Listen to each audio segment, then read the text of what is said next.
C'est Cyril Despontin et Benjamin Leroy qui nous parlent, donc responsable VOD chez Wildside et puis ensuite quelqu'un qui travaille chez Zone Beast. On écoute ça tout de suite. Donc on est maintenant avec Cyril Despontin qui travaille chez Wildside. Il va nous parler un petit peu de tout ça et donc qui était ici ce soir pour la projection exceptionnelle de Green Inferno au cinéma Comédia de Lyon dans le cadre des séances hallucinées. Alors déjà bonjour, merci de venir nous parler un petit peu de cette soirée. Alors déjà première question qui me vient à l'esprit, comment on en vient à décider d'aller chercher un film comme Green Inferno qui avant même qu'il sorte porte déjà un passé derrière lui puisque c'est un film qui, beaucoup de gens le savent, a eu du mal à sortir en salle, a eu du mal à être distribué. Alors j'étais pas dans les rouages au tout début des négociations, tout ce que je sais c'est quand le film a enfin retrouvé un distributeur, que donc Jason Blum s'est un peu appris le bébé sous son aile, donc sa nouvelle studio qui s'appelle Blum Tilt, où en gros le principe c'est de sortir du film avec des combinaisons de salles et de la VOD en même temps, plus de la thune beaucoup sur le digital, beaucoup plus communication. Ils ont voulu faire du coup des coups comme ça dans différents pays. Je sais que Wildside a récupéré le truc via Volbunch, en fait, qui est la maison mère de Wildside. Et c'est comme ça que le film se retrouvait dans l'escarcelle Wildside et se retrouve du coup aujourd'hui à sortir en e-cinéma, donc le 16 octobre. Et du coup à se retrouver à faire des projections événementielles avant. Donc comme je disais tout à l'heure, il y en a eu une à Deauville dans le cadre du Festival de Deauville américain. Il y en a une à Strasbourg dans le cadre du Festival européen du Fantastique de Strasbourg. Il y en a une à Paris samedi dernier au Grand Rex. Et donc là, aujourd'hui, la dernière de la tournée, on va dire, c'est à Lyon au festival, au Cinéma Comédia dans le cadre des séances hallucinées du festival Hallucination Collective. Voilà. Très bien. Alors justement, vous faisiez tout à l'heure la distinction quand vous présentiez le film entre e-cinéma et VOD. Donc Green Inferno, ça fait partie de ces films, c'est un terme qu'on voit de plus en plus, e-cinéma. Est-ce que c'est véritablement un choix de le sortir sous ce format? Parce qu'on peut penser au DVD par exemple, qui aurait pu fonctionner. Mais pourquoi le sortir en e-cinéma? Est-ce que c'est une décision Wildside aussi Tout à fait. C'est, en fait, le principe du e-cinéma, c'est que le film sortira plus tard en DVD et en Blu-ray, comme n'importe quel film qui sortira en salle.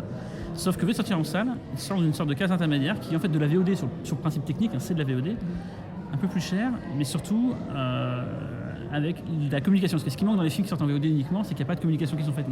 Ils arrivent sur les tuyaux, ils ne sont pas mis en avant. Et ils sont perdus. Là, il y a de la communication qui va être faite en télé, radio, presse papier. Il y a des avant-premières qu'on a fait à l'instant. Il y a des projections presse, il y a un attaché de presse aussi. Il y a, la volonté de le faire émerger, donc lui donner plus de chance. Et souvent, c'est des films qui ont la carrure pour sortir au cinéma, mais sur lesquels on s'est dit que c'était un peu risqué, il vaut mieux tenter ce. Voilà. Donc il y a eu pour le moment 2 films en France sortis en cinéma. Ça a été Miséricorde, qui est un film, en fait, un polar suédois, je crois. Je me souviens plus, qui est d'une série de gars qui a écrit Millennium, et il y a eu Un incroyable talent, qui est une comédie sur un chanteur.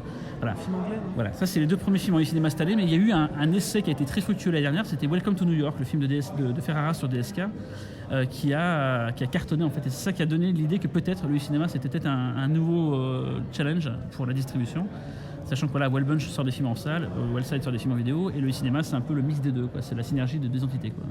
Est-ce que vous pensez que pour un film comme Green Inferno, c'est plutôt un avantage justement de le sortir sous ce format? Parce que voilà, le film en salle aurait peut-être pas du tout eu la même carrière qu'il va avoir en e-cinéma du coup. Il ne faut pas voir le film en salle comme étant projeté dans une salle avec les grands écrans et tout, c'est pas ça qu'on va voir.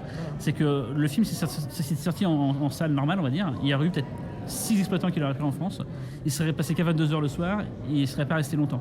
En gros, personne n'aurait pu le voir et tout le monde aurait gueulé. Là, il y a un côté entre deux. C'est-à-dire qu'en fait, il y a des projections quand même publiques pour ceux qui veulent vraiment le voir en salle. Malheureusement, c'est que dans les grandes villes. Mais bon, il vaut mieux ça que rien, on va dire, quoi. Et après, le fait qu'il sorte partout sur Terre, en France, c'est que le mec en Savoie, le mec en Corse, le mec, tout le monde pourra le voir en même temps. Il y a vraiment une équité, c'est tout le monde peut le voir en même temps. Et comme il y a de la promo, tout le monde sera au courant, ne sera pas perdu. Voilà. C'est entre deux. Effectivement, un film c'est fait pour être vu dans une salle de cinéma, c'est mieux. Mais qu'est-ce qui vaut mieux? Un film qui sorte minablement dans une salle de cinéma et après, voilà, casse DVD Blu-ray, ou alors qu'il ait cette chance d'être plus mis en avant et de sortir du coup en VOD. C'était créer un peu plus de luxe. Voilà, c'est ça qu'on s'est dit. Donc là, c'est un peu les débuts, on teste. Là, Green Inferno, c'est le premier film d'horreur qu'on sort sous on a eu un thriller, une comédie. Là, c'est le premier film d'horreur. Il y aura après, en fin octobre, un film qui s'appelle What We Do in the Shadow, qui est un faux documentaire sur les vampires fait par l'équipe de Flight of the Concorde, qui s'appelle en français Vampire en toute intimité, et qui a une particularité, c'est que c'est Nicolas et Bruno, le messager à caractère informatif, qui ont fait la VF. Ils ont tout écrit la VF, ils ont fait doubler le film par des gens connus comme Alexandre Astier, Jérémy Elkaïm, Bruno Salomon, eux-mêmes, voilà. Et du coup, c'est une VF un peu événementielle, un peu comme pour le dessin animé, des fois il y a une VF avec des gens connus, là c'est pareil, il y a une VF avec des gens connus, mais pour un film live. Et le film sort le 30 octobre, voilà, sous le titre Vampire en toute intimité, c'est aussi du cinéma, et c'est le prochain film qu'on sort sur ce créneau-là, quoi. D'ailleurs, on mettra la bande-annonce sur notre page Facebook parce que la bande-annonce est très très drôle. j'ai pu la voir. Et une dernière question, j'ai entendu que la France était le premier pays à sortir le film en e-cinéma. Est-ce que vous avez eu des rapports directement avec Eli Roth voilà, parce que c'est quand même son film, je crois qu'il a eu du mal à le sortir. Est-ce que vous avez eu des échos de ce que lui pourrait penser de cette manière de sortir son film? Eli Roth est très content que le film sorte en France via le e-cinéma, il croit beaucoup à ce format-là. Donc là il était à Deauville pour présenter le film lors du festival américain de Deauville, il a fait pas mal d'interviews et justement il était là à fond, voilà, il faut que le film existe, sachant quand même, ça vous le dites peut-être sur votre page Facebook ou autre, mais le film en fait, entre autres il en a fait un autre, il a fait Knock Knock, avec Keanu Reeves, qui vient de sortir en salle en France. C'est assez rigolo, du coup, il y a ces deux films qui sortent en même temps, sachant que Green Inferno est quand même plus vieux de 2 ans, quand même. Et donc, c'est super rigolo d'avoir 2 films en même temps. 2 styles bien différents.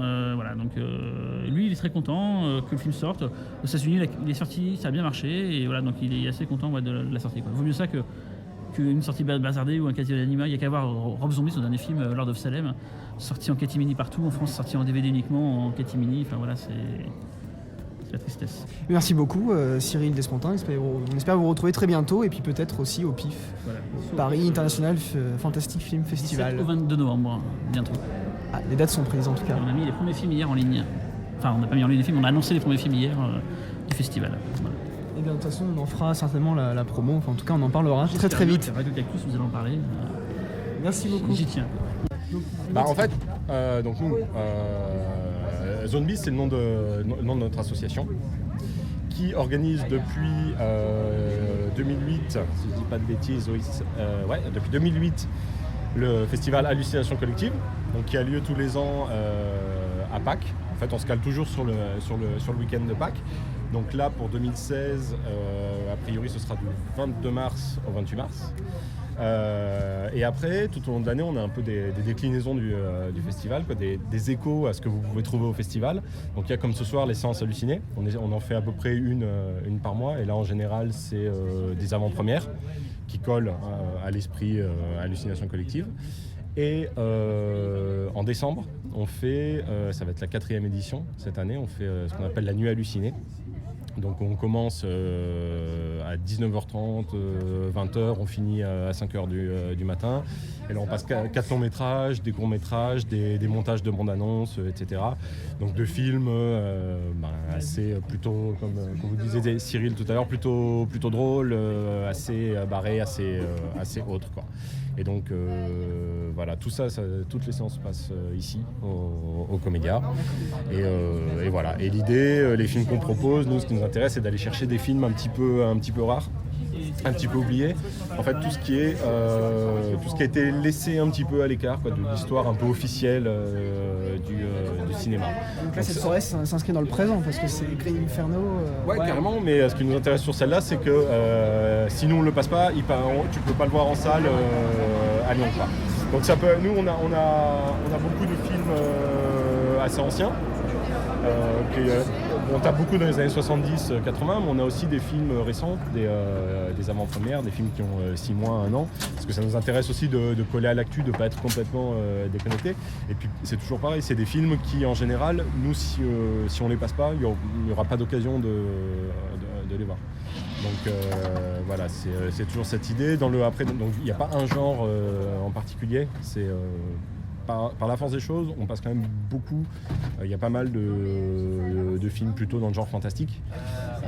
Parce que le genre fantastique, c'est un genre qui, peut-être moins maintenant, mais qui était un peu méprisé, donc laissé de côté. Donc voilà, il y avait des films qui n'avaient pas la reconnaissance qu'ils méritent, mais il n'y a pas que du fantastique. Par exemple, il y a 2 ans, on a passé The Sorcerer de William Friedkin.